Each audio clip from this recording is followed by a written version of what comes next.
was the most important advancement in medicine in my career. And then for me to say that, that's quite a bit, because I've done a lot of things in cardiology. I was fortunate to really be at the cutting edge of cardiology, and it provided me with a great career and a lot of fun, a great humbling experience to take care of people. But in the back of my mind, as I stood there at 3 o'clock in the morning, putting a balloon in an artery and then opening it up and putting a stent in, is what caused this thing in the first place? I never had a chance to explore that till George forced me to read some science.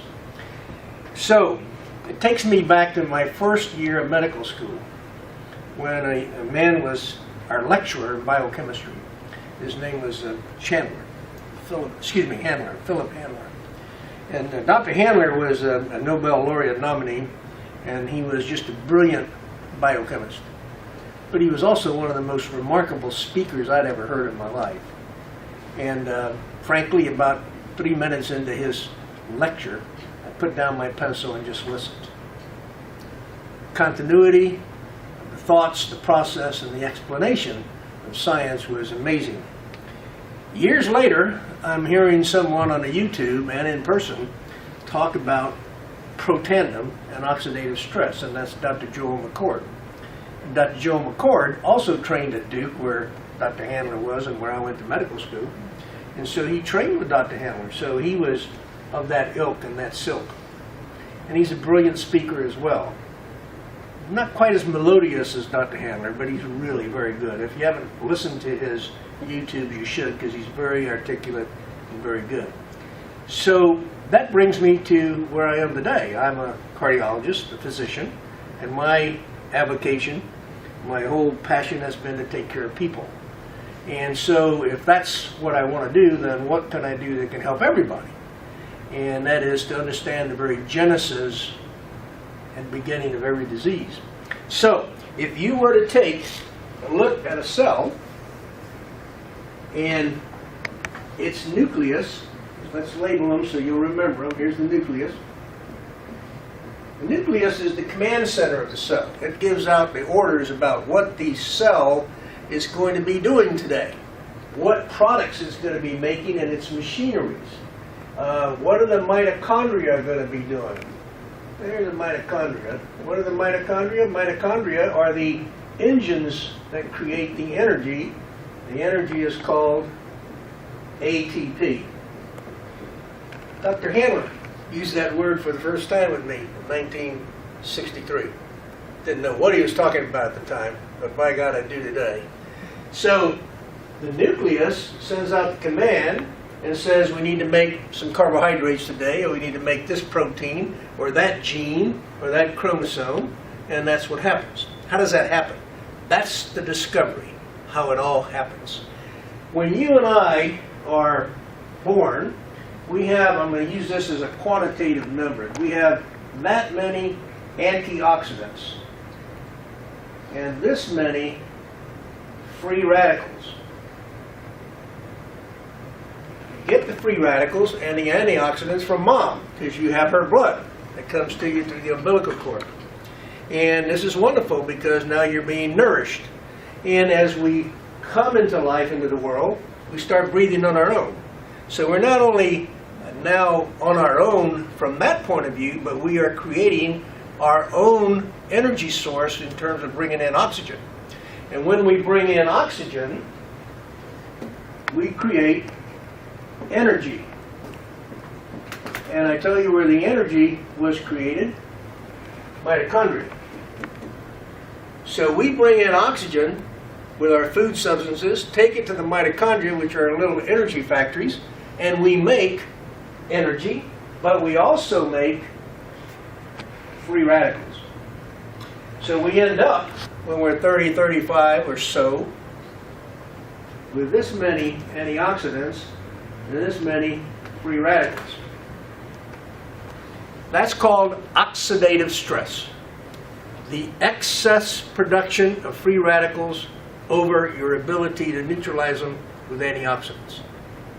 So now I've covered the words that are used in some of the videos you've seen, but how does that all happen? It happens because this command center works in conjunction with a protein that sits in our cell. That's, for lack of not getting too technical, I'll call it Nrf2. And that's what you'll see on the bottle. Nrf2. It's a protein that's anchored there and it's kind of watching what's going on in the cell, and it is communicating with the nucleus, command center. But when it's anchored, it doesn't have the ability to send it immediate messages. So what does Protandim do?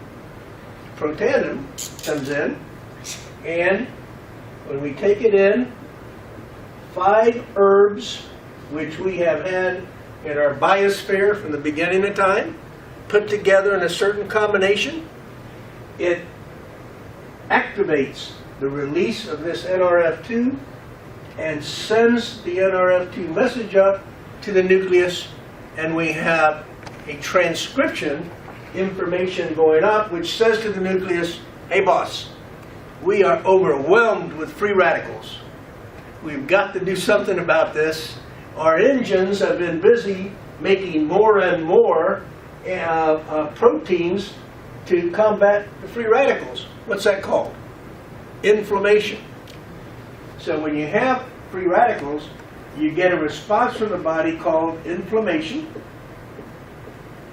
And that is the reaction that is uniformly going to occur when you have that free radical not neutralized. Why? Because that free radical, when it doesn't get neutralized, attaches any place it wants to. It can attach to one of the engines here. It can attach to the mitochondria. It can attach to the cell membrane. It can attach any place. And when it does, it injures a cell. The body responds by making more free radicals, which are called pro-inflammatory, I'll just make an I here, pro-inflammatory molecules. And that always ends up in what?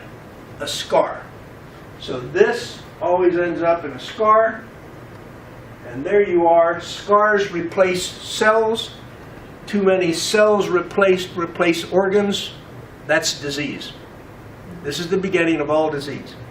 So this is the beauty of what's been discovered. The mechanism by which we can cut back on this process of getting too many free radicals and too little antioxidants. When Protandim is given, Nrf2 sends a message to the nucleus, and we start making life-saving enzymes, and we turn our machinery back to making antioxidants, and we make millions per second.